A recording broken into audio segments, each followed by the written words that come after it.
The Independent Anti-Slavery Commissioner has launched an investigation into so-called pimping website amid concern at the level of exploitation of trafficked and vulnerable women. Eleanor Lyons will interview women who say they have been trafficked into sex work and advertised on adult services websites. Women selling sex in their local area.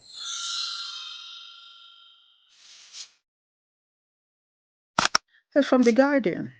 Dated 30th of August 2025.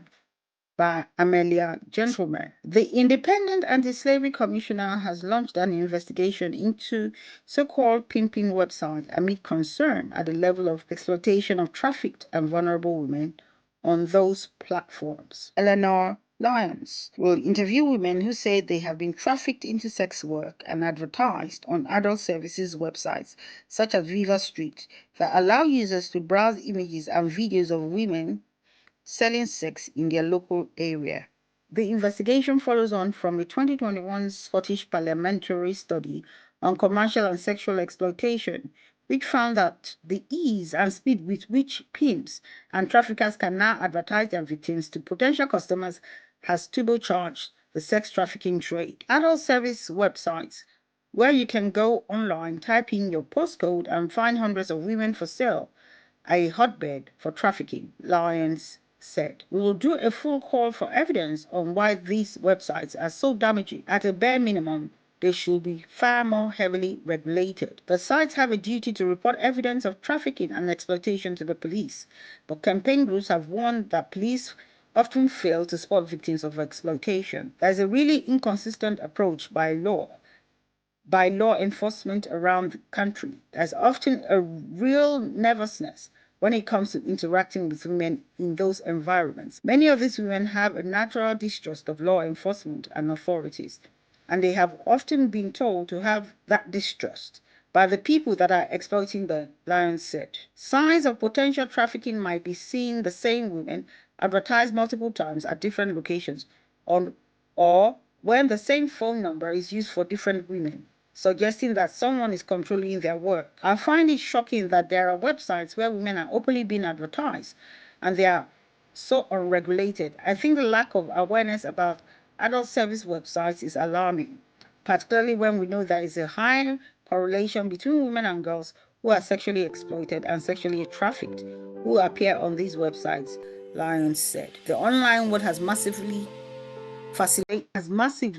facilitated the sexual exploitation of women. A Viva Street spokesperson said, Viva Street is regulated by Ofcom under the Online Safety Act and takes safety extremely seriously as required by law. We deploy a range of measures to detect, report, and remove potentially exploitative content, including requiring other adult category advertisers to undergo age and ID verification. All our adverts are screened via a range of indicators informed by police advice with suspicious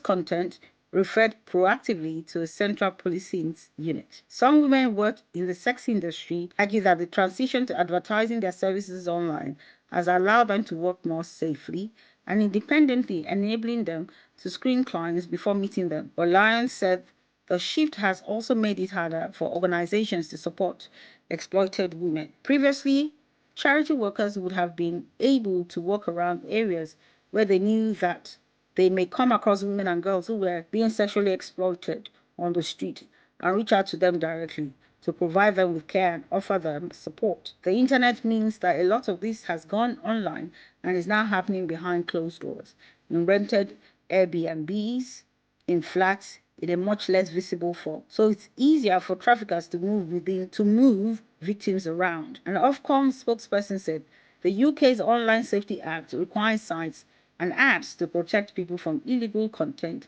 including facilitating the sexual exploitation of adults and human trafficking.